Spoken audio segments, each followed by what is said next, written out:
conversación y panorámica. Esto es Combinación Línea 1. Este pasado martes 10 de diciembre se conmemoró el Día Mundial de la Prevención del Suicidio, una jornada que buscaba crear y busca crear conciencia en relación a este tema. Cuando sabemos que la salud mental de las y los chilenos está muy afectada y a nivel mundial esto se ha agudizado, por supuesto, en torno a la pandemia. Hoy queremos conversar sobre la prevención del suicidio, las tasas de suicidio también en los grupos etarios en nuestro país, con Luis Contreras, enfermero y académico de la USACH, especialista también en salud mental. ¿Cómo estás, Luis? Bienvenido y gracias por acompañarnos. Muchas gracias, Daniela y Alejandro, por invitarme. Estoy muy emocionado porque yo soy fan de ustedes, lo escucho todas las mañanas, así que es un honor estar acá. Qué lindo. La entrevista 40 minutos, editor. Somos igualitos como nos escuchamos, ¿no? Sí, ¿Sí? Ya. No, son de hecho en persona más simpáticos todavía. Ya. 45 minutos. Luis. Don Luis Contreras Vázquez, sí. el género. Delicado este tema, porque, y tú lo recordarás con mayor fuerza de Alejandro, pero también en la mía, antes no se hablaba. O sea, cuando yo era chica al menos, y en mi familia hay al menos 2 suicidios, y en tu época también en la juventud, cuando alguien se quitaba la vida, simplemente se acallaba. Y hoy todavía hay personas que dicen, no se habla de suicidio porque puede generar una conducta imitativa o de contagio, como se le llama, pero que imiten. Eso ha cambiado ese paradigma. También de vergüenza, la familia se avergonzaba. Sí, había todo un tema. Como que todos habían fracasado. Sí. No sé, nadie era lo una cosa decía. bien rara esto. Pero eso ha cambiado, ¿no? Ha cambiado relativamente, pero todavía hay ideas como en el imaginario colectivo que nos retrotraen al tabú del suicidio y que está muy ligado al tema de la salud mental. No se habla del suicidio porque está cargado de un montón de juicios que tienen que ver con lo moral, desde una lógica de lo religioso judeocristiano hasta elementos que tienen que ver con el valor, con la debilidad o la fortaleza del yo, que son más que nada prejuicios. Y eso lo vuelve aún más preocupante porque la OPS plantea, el suicidio se puede prevenir en la medida de que se pueda hablar de él. Entonces, si nos manejamos con un tema que es tabú, que está tan relacionado a algo que va a generar sentimientos de vergüenza, de miedo, marginación, lo vuelve más complicado. Eso es uno de los temas que me parecen más importantes de mencionar cuando se hace la referencia a la prevención del suicidio, de cómo como colectividad, como sociedad, tenemos que empezar a ver que esto es un problema que está vinculado a la salud mental, que la salud mental, partiendo de ahí hay un primer prejuicio, la salud mental se tiende a asociar con sentido común, con un tema de malo hábito, con un tema nuevamente de es fuerte o es débil, y ahí es cuando le quitamos el componente de salud y nos privamos de la oportunidad de poder abordar la problemática y poder trabajar sobre ella. Y esto es salud pública, no es un tema individual, cuando se cree lo del suicidio, que es algo que responde a ese núcleo familiar o a esa persona. Estamos hablando de un problema colectivo, social. Exacto. Las estadísticas son, hablamos de nuestro, Alejandro lo decía, las estadísticas son preocupantes, pero una de las cosas a tener presente es que solo un caso de suicidio ya genera un efecto de bomba donde familias, colegios, colectividades se ven afectadas por el evento. Y empieza una serie de cuestionamientos, una serie de daños colaterales. Por eso, junto con el concepto de prevención, también se habla del concepto de postvención. De qué pasa con las personas que quedaron luego del suicidio. Y otro de los temas que me parece importante señalar es el tratamiento que hacen muchos medios televisivos, sobre todo, acerca de cuando ocurre que una persona, me acuerdo mucho cuando pasaron estos suicidios en el Costanera Center hace algunos años, o cuando se habló de uno de los venenos que se podía comprar no sé dónde, y es muy peligroso, y de hecho me llegaba a doler la guata escuchar cómo se profundizaba tanto acerca de lo fácil o cómo podía acceder a el cianuro. Más que, finalmente se transformaba, en vez de analizar el fenómeno del suicidio, se transformaba en una especie de spot publicitario sobre cómo suicidarse. Y ahí está lo peligroso para la salud pública. Y de hecho, la OMS hace un llamamiento como ciertos cuidados que deben tener los medios de comunicación respecto de las noticias del suicidio. Luis, Entremos al área chica. Dime. Desgraciadamente nuestro país es uno de los países de América Latina con más alta tasa de suicidio. ¿Por qué esto ha sido siempre así o hay algo que está ocurriendo? Yo diría, en una sociedad globalizada como la que estamos, Chile tiene un lugar en que podríamos plantearlo como una lógica desde los modelos neoliberales, incluso basado en la expectativa de éxito, también desde una lógica de cómo todo está cargado de elementos como que como hablábamos del juicio de valor, pero también de esta obligación de tener que cumplir, de tener que rendir, de tener que todo pasa, por ejemplo, por temas económicos y no poder cumplir con eso, los sobreendeudamientos, es también una cosa interesante. Estamos viendo muchos problemas vinculados al suicidio en las comunidades de estudiantes universitarios.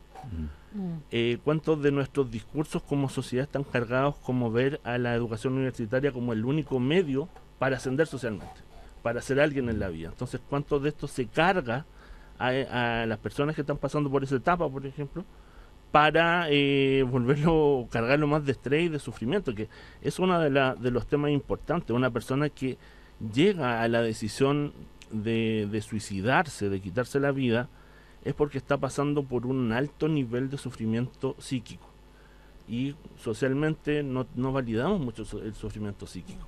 Es mucho más fácil validar que alguien se rompió una pierna, que tiene fiebre, que tuvo un infarto, pero no alguien que está sufriendo por ansiedad, por angustia, porque eso es como las respuestas rápidas son empezar a explicarles cómo yo lo solucioné o cómo tenía un amigo que en realidad lo superó y que no era para tanto. La devaluación acerca del sufrimiento psíquico facilita llegar como a esta decisión, porque me encuentro en una visión de túnel en que no encuentro más que hacer. Luis, hemos visto casos de jóvenes o niños, adolescentes también con intentos suicidas y otros con que se han quitado finalmente la vida. Está todo el tema de esta presión a nivel universitario, pero también ya en los colegios se ven muy afectados por todo el tema de acoso, abusos sexuales, particularmente, o más bien hacia las niñitas, pero también las funas hacia los niñitos, digamos, estoy haciendo la caricatura. Y también me quiero detener en la población LGBTIQ+, para que no me quede nadie fuera, que también se ven muy todavía las personas trans, muy complicadas, donde todavía hay mucha discriminación. Luego vamos a hablar de los adultos mayores, que también es un grupo en ascenso, lamentablemente, con los intentos de suicidio. ¿Qué está pasando ahí? ¿Qué nos pasa como sociedad? Bueno, partamos por el primer grupo de los niños en edad escolar. Eso. Ya hablamos de esta sociedad efectivista, en donde nos estamos enfrentando a una herramienta que da la impresión de que a la sociedad se le salió de control, que son las redes sociales, en que los mensajes acerca de cómo ser y también la posibilidad de dañar la imagen de otro ocurre muy protegida para aquel que ejerce el daño. Entonces los fenómenos del ciberbullying, también del grooming, nos ponen en una situación en que los niños se ven coartados de la red frente a este tipo de problemas, porque se marcan con vergüenza, se marcan con culpa, miedo incluso de contar lo que está pasando. Entonces, y además esto sumado a la exposición pública. Exacto. Que en un niño o niña, una persona que está en formación, que su criterio todavía no está formado, que no ha tenido todas las herramientas para procesar por sí solo, es visto como algo catastrófico. Ahí la importancia de que los padres estén dispuestos, estén disponibles, pero además, que es un tema importante, se habla mucho, las familias deben estar cerca, ya, totalmente de acuerdo y creo que es fundamental. Pero ¿cuánto se les da a las familias herramientas para poder abordar este tipo de cosas? ¿En qué momento a los padres se nos capacita como cuidadores, como acompañantes, como contenedores en temas de salud mental? No hay mucho de esto. Afortunadamente hay políticas públicas. Por ejemplo, en los CEFAM hay un programa que se llama, que tiene que ver con la crianza respetuosa. Pero no todas las personas se benefician y tampoco todos los posibles beneficiarios podrían llegar. Entonces, claro, volviendo un poco al tema, creo que estos fenómenos, la exposición de escolares a redes sociales de manera indiscriminada y desprotegida es un factor de muy De alto riesgo. riesgo.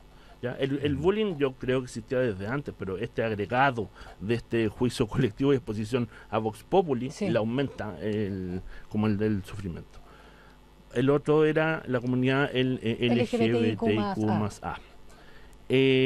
Hay un fenómeno, tengo colegas que somos expertos en este tema, pero que se llama la interseccionalidad, donde se habla de que ciertas características que son sujetas de posible estigmatización aumentan la carga mental de las personas. Históricamente, las personas de las diversidades sexuales que pertenecen a estas diversidades han sido, del mismo modo que el suicidio, expuestos a una serie de juicio público, de marginación y relegación, por lo tanto. Y de burla. Y de burla, exacto. O sea, porque la persona gay, hasta el 90 era chiste. O sea, hay Hasta personas, antes de ayer. claro, hasta O hace sea, muy poco digámoslo. y todavía Sí, queda. Y hay gente que sí, todavía sí. defiende el chiste en contra del gay o de que es chistoso que una persona sea transexual. Eso es fue una carga muy fuerte porque primero cuántas personas sienten que no pueden, entre comillas, salir del closet debido a este juicio que todavía existe. Y una vez salido del closet, cuántas personas sienten que no pueden ejercer su vivencia o su ser debido al juicio público. O sea, es como ya, te dejamos ser, pero en la medida de lo que para nosotros es cómodo que tú seas. Exacto, siguiendo la norma. Y los Exacto. adultos mayores, que además muchos de ellos, no solo por la precariedad de la vida en que viven con pensiones de miseria en nuestro país, no quieren ser una carga. Cuando tienen redes sociales, porque a veces están solos, pero cuando tienen redes afectivas o familiares, qué sé yo, no quieren ser una carga para ellos. Uy, Es muy doloroso eso. sí, sí. Hay un fenómeno en las personas mayores que ocurre mucho más en ellos que en otros grupos. El grupo que más proporcionalmente comete suicidio son las personas mayores de 80 años. ¿De cuánto, perdón? De 80. 80. 80. Pasa mucho un fenómeno, una forma de suicidarse que es un suicidio por omisión. Personas mayores que tienen diagnósticos de hipertensión, de diabetes, de hipercolesterolemia, problemas cardíacos, y que de forma muy callada dejan de cuidarse, sabiendo las consecuencias que eso tiene. Y de un momento a otro fallecen lamentablemente por un infarto, un accidente vascular. El primer análisis fue algo que tiene que ver con una causa cardiovascular. Esto no es salud mental. Pero ¿cuántos de esos casos yo puedo analizarlos y ver si efectivamente fue esto, el suicidio por omisión? En esta sensación de, claro, a lo mejor yo vivo en mi casa, pero igual siento que estoy solo. Igual siento que no tengo con qué conversar, o que no voy a ser entendido si es que manifiesto lo que me está pasando. O también esta lógica, y sobre todo en hombres, en los elementos del género, desde las lógicas patriarcales, ponen en una situación muy compleja al hombre cuando sale de la edad productiva, porque pierde de algún modo su principal rol, su principal autopercepción de la razón de ser, como que ya no se halla, no se encuentra inútil, por lo tanto se empieza a apartar. Eso es una mirada muy especial y yo creo que en algún momento debería da para un capítulo completo, por decirlo de alguna Y manera. Luis, ¿sabes lo que da para un capítulo completo? Algo que hemos comentado acá como titulares, lo que está pasando en el mundo de la formación de la ciencia de la salud, medicina y terapia ocupacional. Ya nos sorprendimos con la muerte por la presión que se daba en su beca o en su formación. ¿Qué es lo que era la interna, ¿no? Que estaba Sí, interna, la interna, creo. sí. La interna, la Universidad de los Andes, Catalina Cayasaya, y ahora también sabemos del suicidio de este joven que estaba estudiando medicina en la Universidad de Valparaíso, Pablo Leiva Insunza, de 27 años. Ahí hay un tema que también hay que poner foco porque se está repitiendo también desde el mismo lugar, la presión, que a este lo tonteaban, ¿ah? Lo trataban de tonto, o sea, imagínate, futuro médico. Y lo que está pasando ahí justamente con la formación. ¿Te parece? Sí, por supuesto. Las carreras de la salud están muy asociadas a lo que se ha identificado como el modelo intrahospitalario, el modelo biomédico, Eso.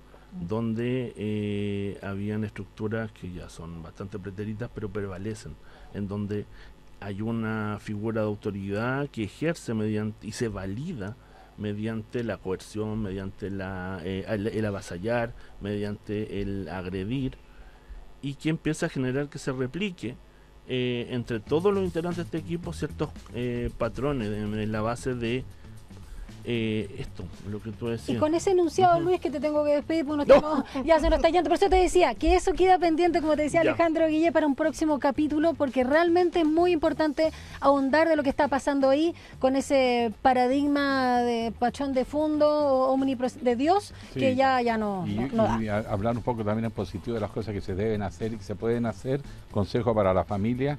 Eso, y por supuesto también a los estudiantes, en los colegios es impresionante. No se puede seguir con esta convivencia que está ocurriendo porque está causando crímenes. Bueno, Luis, breve. Cortito, sí, 30 segundos. Sí. Hay que hablarlo, hay que perderle miedo a conversar. No es verdad, no es cierto. En la medida de que una persona se siente entendida, comprendida acerca de lo que está viviendo, va a tener la oportunidad de disminuir su riesgo de suicidio. Las personas viven una ambivalencia y tienen una visión de túnel cuando están tomando la decisión. Si aparece una persona que le da la oportunidad de hablar, de desahogar, no que le dé consejos, sino que valida el sufrimiento que está teniendo, ya es algo, no necesita ser un profesional de la salud. Si todos supiéramos manejarnos en eso, disminuiríamos la tasa de los suicidios de manera muy importante.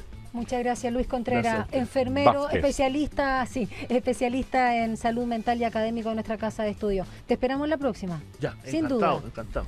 Que te vaya muy bien. Muchas gracias. Conversación y panorámica. Esto es Combinación Línea 1.